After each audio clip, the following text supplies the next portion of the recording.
All right, here at Cleveland Clinic Courts, I'm Allie Clifton, joined by NBA columnist Sam Amico. Thanks for joining us. My first question, it's pretty simple. Have you caught up on your sleep yet? Does 3 hours count as catching up on your sleep? I don't know. If so, then yes. Hey, you still do your job to the best, so I think it works. I've got the rest of the summer to sleep, I think, so this is okay. All right, Sam, these two, Jarrett Jack, Earl Clark, plus Bynum, what do you anticipate of the Cavs this upcoming season? Well, you know, on paper it looks great, and that's what you want going into training camp. As Chris Grant said in the press conference, though, you need it to come together on the floor, and that might take a little bit of time because there are some new faces, some very key new faces in Bynum and Jarrett Jack and Earl Clark, and they're all going to play very big roles. So it might take a little bit of time for them to get used to Kyrie and Tristan and Dion and the other younger players in the core, but you know, and Anderson Varejão's back. That's almost like a new face.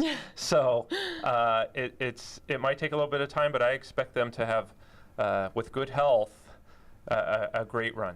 And as the season quickly approaches, you know, one of the biggest questions, is this a playoff roster? I think, again, on paper, absolutely. You know, you look at the Eastern Conference last year, Milwaukee got in the playoffs with 38 wins. I think this team is, on paper, superior to that.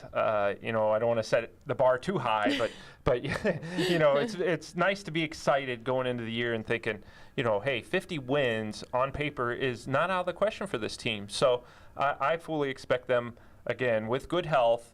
And the good news is here, if there are those injuries that occur every year with every team, it's not just the Cavs, even though it might feel like that. You have the players in Earl Clark, Jarrett Jack, Andrew Bynum. You now have a very deep roster. And let's not forget Anthony Bennett, the #1 overall draft pick. With all this excitement of the summer, we sometimes forget about him. But it should be a very exciting, deep team. You think of the excitement of the summer, the success that the Cavs have had this offseason. Are you surprised with any of the signings? You know, the Jarrett Jack signing was a little surprising to me. Obviously, they were mentioned in the Bynum talks for some time, but the Jarrett Jack kind of came out of nowhere, and I thought he was first of all, I was surprised that he was released by Golden State because he played such a big role in their playoff run. When they lost San Antonio in 6 games, he was particularly good in that series. So, yeah, he kind of caught me off guard. When the Cavs got him, I thought, wow, really? I didn't see that coming. And he's going to be a nice player at both guard positions. And, you know, there are times he can play with Kyrie. There are times he can play with Dion.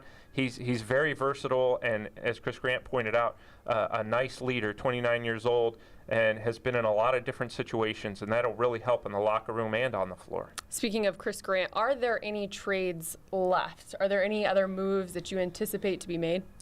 Well, I wouldn't anticipate any, but that option is always there. Chris has said publicly that he likes making trades. So, We've seen that? Right, and we've seen it.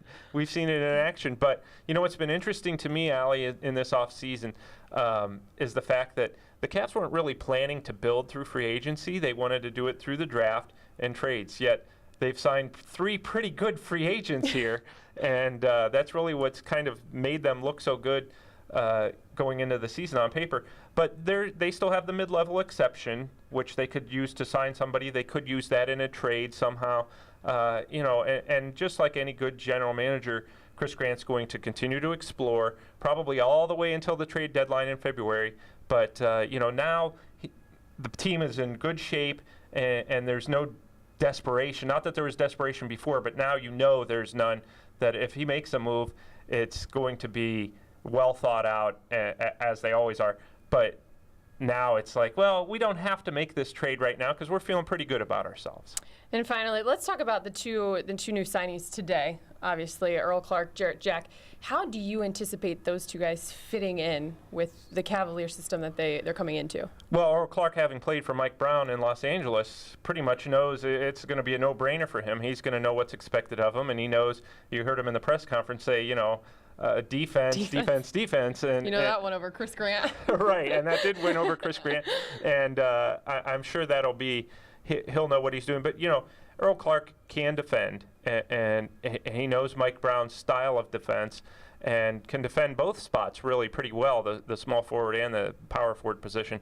And Jarrett Jack's a very good, for a guy who's primarily a point guard offensively, is a very good defender of shooting guard. So they're two very versatile players that are going to add, and then you cut down on minutes for guys like Kyrie and Dion. Not a ton, but there's just not so much pressure on these younger guys.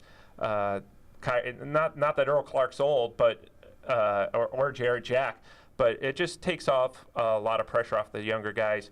And those guys are both capable of scoring 20 points if you need them to.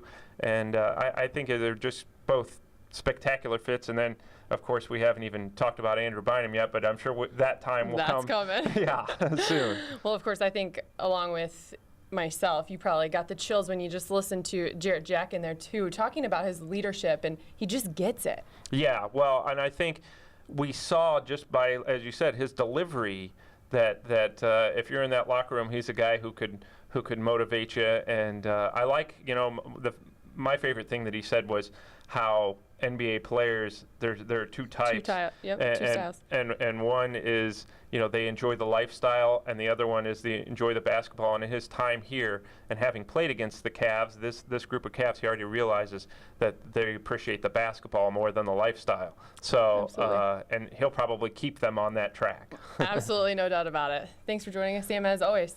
Sam Amico, NBA columnist.